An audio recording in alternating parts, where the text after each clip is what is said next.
اور تم اس کو دے جو تم کو تمہارا حصہ نہیں دے رہا ہے، لیکن تم اس کا حصہ تم سے دے دو۔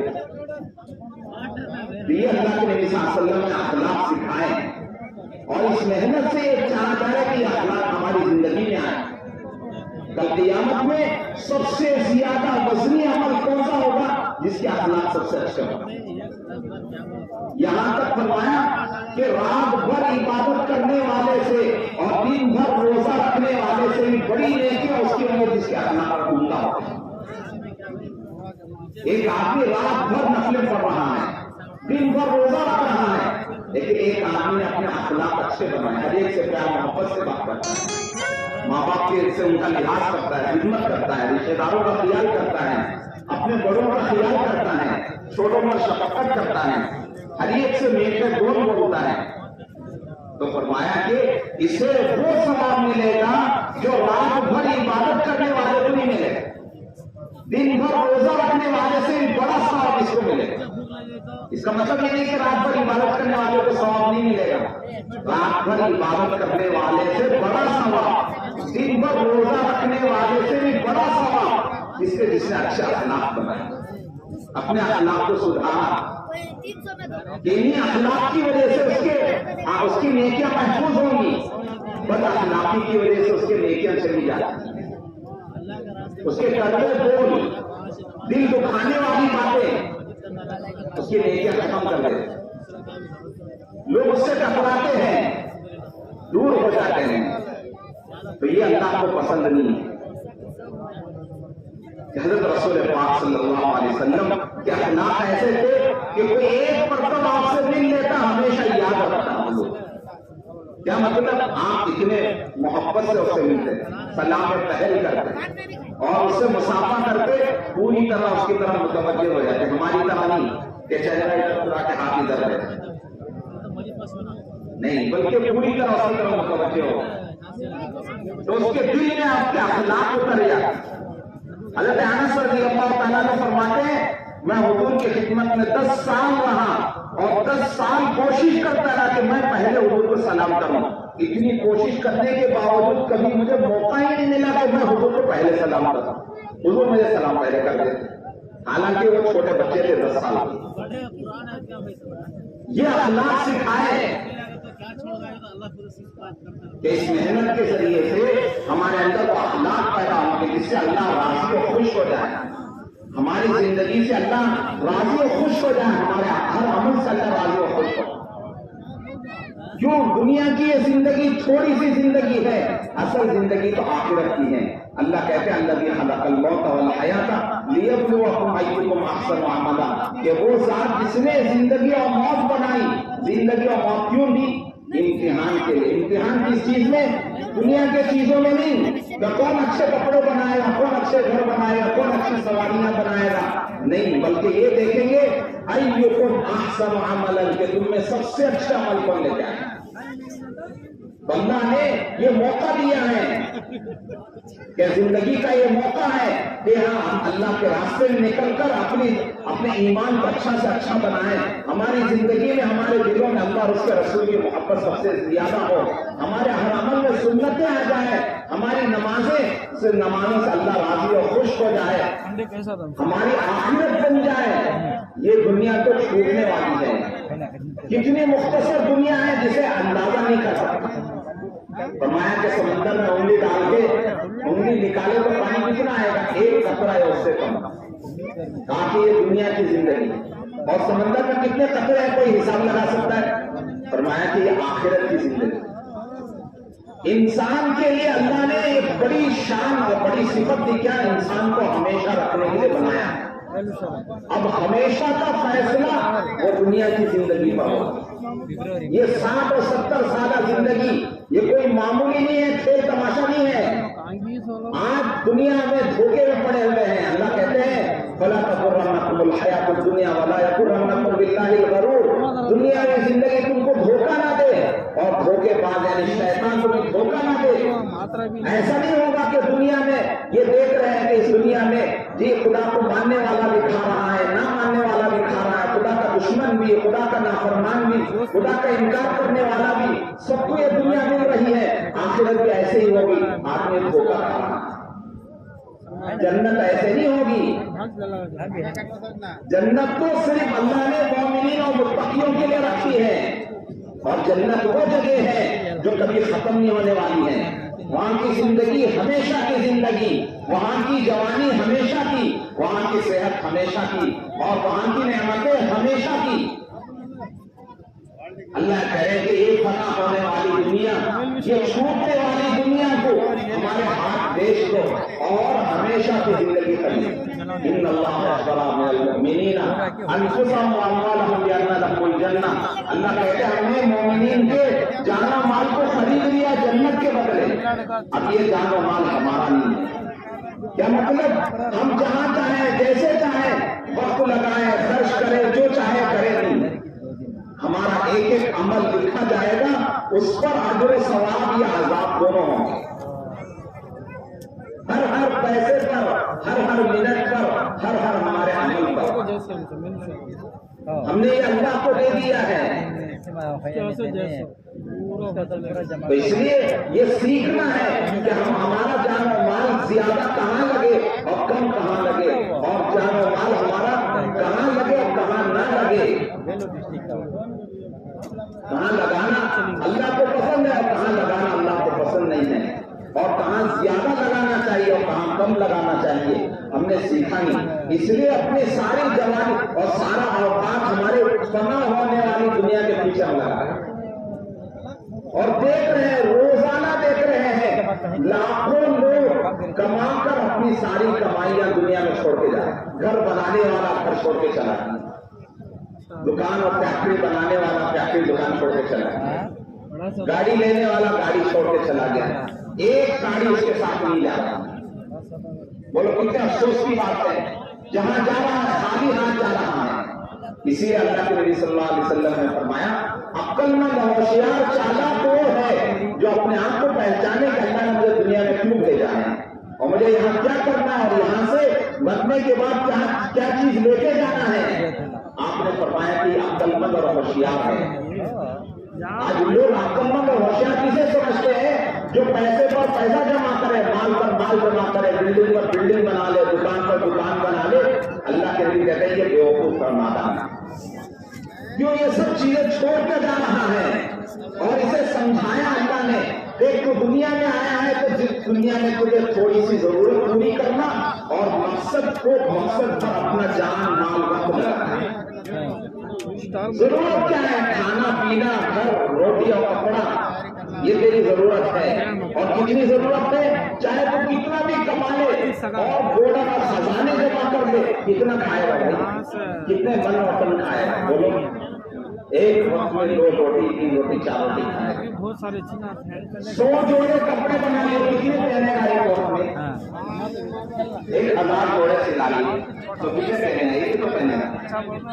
چپل کتنے جوڑیاں خریدی؟ 1000 جوڑیاں خریدی، کتنا پہنے گا؟ ایک وقت میں ایک تو پہنے گا۔ 1000 روم بنائے، کتنے روم میں سوئے گا؟ کتنے بستر پہ سوئے گا؟ وہی 6 فٹ بھی اور 2-3 فٹ کا ہے، چاہے 1000 روم بنا لے، 1000 گاڑیاں خریدنی، کتنے بیٹھے گا ایک کے وقت میں؟ ایک ہی سواری میں۔ اللہ نے سمجھایا کہ دیکھ تیری دنیا کی ضرورت تو اتنی ہے تو کیوں زیادہ وقت کر کے اور اسے چھوڑ کے افسوس اور حسرت کے ساتھ ہمارے پاس۔ اس لیے عقل مندی یہ ہے جس کام کے لیے تجھے بھیجا گیا ہے کہ اللہ کا ہو، اللہ کو پہچان کر اللہ کی عبادت کرنے کے لیے، نبی کو پہچان کر نبی کی اطاعت کرنے کے لیے، اور ساری دنیا کو اللہ اور اس کے رسول کی پہچان کرانے کے لیے، خود جنت میں جانے اور ساری انسانیت کو جنت میں لے جانے کے لیے تجھے بھیجا ہے۔ اس کے لیے اپنا جان و مال سب کچھ لگا کر تو دنیا میں اللہ کا پسندیدہ بندہ بنتا ہے۔ اللہ نے اس کے لیے کیا؟ کل قیامت میں اللہ دیکھ کر خوش ہو جائے کہ یہ واقعی میرا بندہ ہے۔ اللہ کے نبی دیکھ کر کہے کہ واقعی یہ میرا امتی ہے جس نے اپنا جان و مال لگا کر ساری انسانیت کو میری پہچان کرائی اور میرے دین کی طرف بلایا۔ اللہ بھی خوش ہو جائے، اللہ کے نبی بھی فخر کرے ہم کو ایسے کام کر کے جانا ہے۔